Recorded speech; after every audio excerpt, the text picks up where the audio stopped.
Well, hello everyone, and welcome back to my YouTube channel, my Noahide family. I guess we're all thinking, because the year is almost, the secular year anyway, is almost coming to an end, and the new year will begin soon. And then we have all the mandatory celebrations that some people partake in. And things get a little bit lost along the way, and we get out of routine, and even our focus sort of wanders a little bit. So I just felt that for myself anyway, I needed to be moving forward, so to speak, into the new year with a future regarding my recent illness and my capabilities, etc. So I had to sit down and work a little plan out for that. And as I was doing that, it occurred to me that this would probably be a very good tool to use, well, at any stage in our life, really, that there are changes like a new year, or you're recovering from an illness, or you're planning perhaps a new job or a new focus in your career, etc. So it occurred to me that I should share this, and that's what I intend to do. Now, bear in mind, I began this as a way of moving forward, reviewing my recovery process, so to speak. So I'm hoping my paperwork works here. I've just got to learn to fold it over correctly. So here we're looking at the review now, and that's what we're going to start doing. And for me, it was my recovery, the future directions that I would need to make in terms of what I was going to do, how I was going to manage certain things, etc. So those future directions are what we're kind of going to be dwelling on, or coming back to at different stages.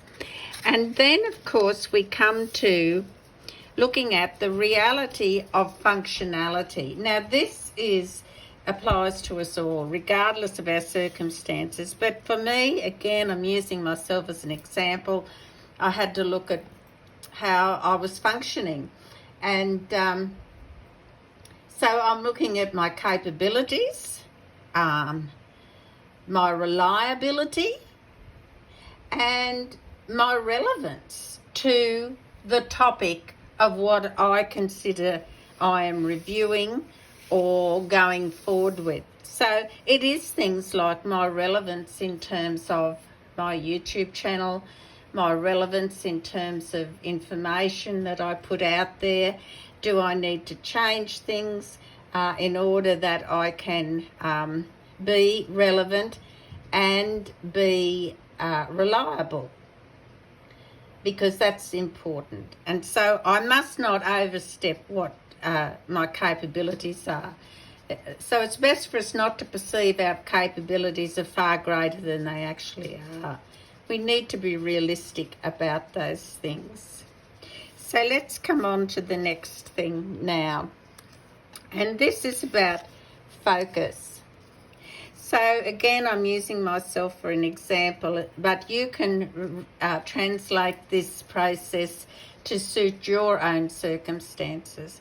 So the focus for me is that I'm going at a slower pace because there are things I don't do as fast now.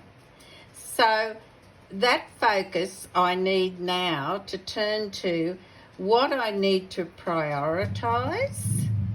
So focus on the priorities, focus on what is important, focus on what is relevant, and some young boys, they've got their motorbikes tuned up this afternoon.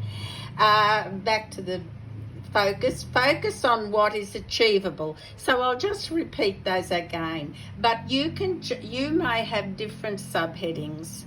So let's just go in and look at focus again in terms of prioritise. What is the focus? Prioritise it.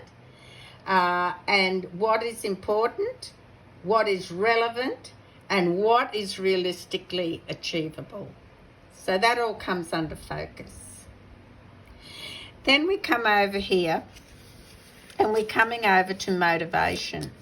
And motivation is a big thing, when you're sick or when you've been despondent or things have come into your life that you didn't expect. And it's very easy to lose our motivation. So therefore we need to be conscious of that and say, well, what is my motivation? Where's it stand? You know, what's the condition of it? And so we might say, well, look, I'm motivated, but my stamina is very low at the moment. You know, me personally, there's things I want to do, but I tire out. I find I have short bursts of stamina at the present time.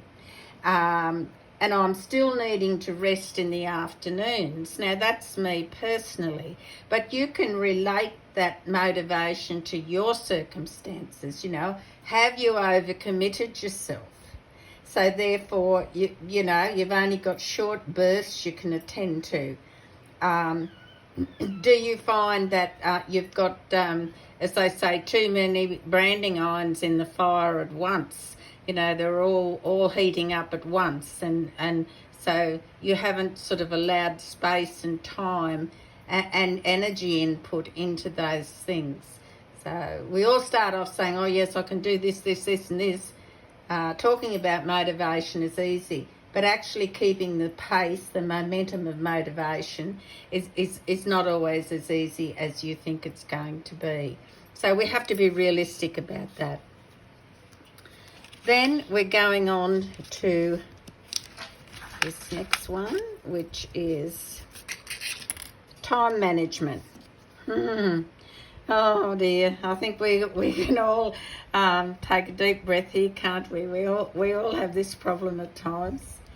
So with me again, the time management is not only about your time, but it's about the effective management of your uptime, of your performance time, of your energetic time. Effectively managing that. That's when you get in and you do the things that you need momentum for. So you do it before you become too weary or tired or distracted. And as part of your time management, I think the things that we need to start looking at is having a weekly routine and timetable. And a lot of people do have that. That's something they live with every day. But if you're not in the habit of having that, then it is a good thing to start thinking, in keeping with my present state, what would be an effective time management routine for me? How can I manage my time when, if I know I'm going to tend to overtax myself? I'm inclined to overestimate how much energy I've got and how much I can do in a short space of time. So we need not to kid ourselves about that. Be realistic. Be realistic. Okay, so now we're going to coming towards this now. One project at a time. Now, remember I said a lot of people have a lot of irons in the fire and they're all heating up at the same time. Well, occasionally, on rare occasions, one does have to do that. But in the whole, one project at a time. Prioritise whatever that project is, and it goes into your to-do now. That is the priority. This project, I have to do it now, or the finalised date for this is going to be. So this is when you're really getting down to the contractual part of the task. You're making a contract with yourself and saying, okay, I've only got X amount of days or hours or whatever to finish this project in a reasonable condition. It's got to be finalised by, date and time. So don't just push it aside and say, I'll get to it again another day. Because if you renege on any of these steps, you're actually letting yourself down, and it's making it easier for you to repeat these same mistakes again. Now, I've had to look at this list myself recently and really stick to it, become very conscious of it. So, one project at a time. Then we come over here, and this is an important thing. You have to accept the limits of your control or of your capabilities. Accept that there are limitations on what your ability or your control is. So those limitations have to be recognised. They can be sidestepped, they can be adjusted, reviewed, etc. Or are those limits precluding you from finishing this task or for even commencing it? So if there are limitations in sight there for you, how are you going to deal with them? Is it realistic to expect to deal with those limitations, or should we review the project and see if we can sidestep it? And if not, is there some way you can call in assistance to do that? Or is it necessary at all to place those limitations upon yourself? So accept that the limitations of what control you have over something, over a task or a project. Then we move on to the last one.